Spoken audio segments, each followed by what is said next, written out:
Nous voilà entrés dans une nouvelle année 2025, alors qu'est-ce qu'on pourrait se souhaiter? À vrai dire, on ne peut pas dire que les derniers mois aient été hyper sereins quand même.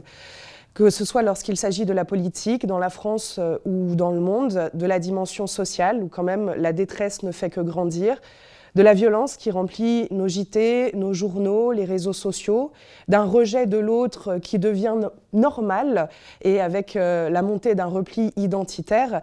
En fait, je me dis que peut-être pour cette année qui s'ouvre, on aurait bien besoin d'un peu de courage. Le courage, vous savez, c'est cette force intérieure qui nous pousse à avancer malgré les obstacles, à tenir bon même lorsque l'on est face à des vents contraires. Dans la Bible, le courage est généralement lié à la foi, à la confiance en Dieu. On peut prendre l'exemple de David face à Goliath.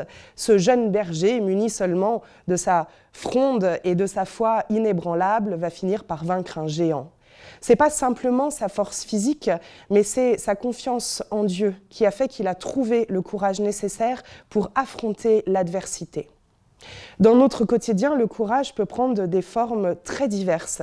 Ça peut déjà être simplement le courage de se lever le matin et d'oser affronter la journée avec tout ce qu'elle comporte de difficultés.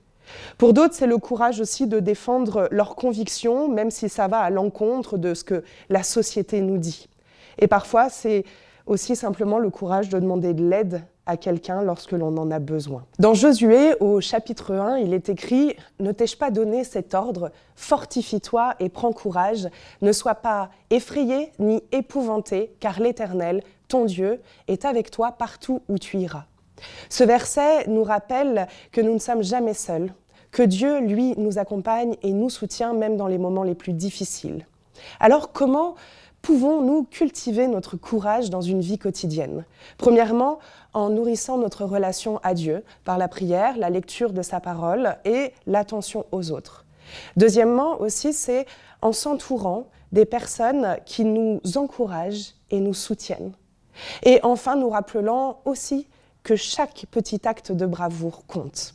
Alors oui, je crois bien que ce monde aujourd'hui a besoin de courage pour se lever, avancer, grandir et faire grandir. Le courage de l'espérance. Oui, parce que, vous savez quoi ?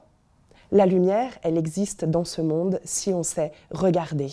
Prenons courage, soyons lumière pour ce monde, soyons des révélateurs de la lumière de Dieu dans ce monde. Soyons celles et ceux qui empêchons que l'obscurité soit appelée obscurité. Se souhaiter bon courage, ce n'est ni défaitiste ni condescendant. C'est souhaiter à l'autre que les forces que Dieu lui donne puissent lui permettre d'avancer au quotidien et qu'avec ses forces, ses dons et ses talents, il puisse éclairer ce monde. Et souvenons-nous quand même qu'avec Dieu à nos côtés, on a déjà toutes les forces qu'il faut pour pouvoir avancer. Alors, allez, une très bonne et courageuse année à toutes et à tous.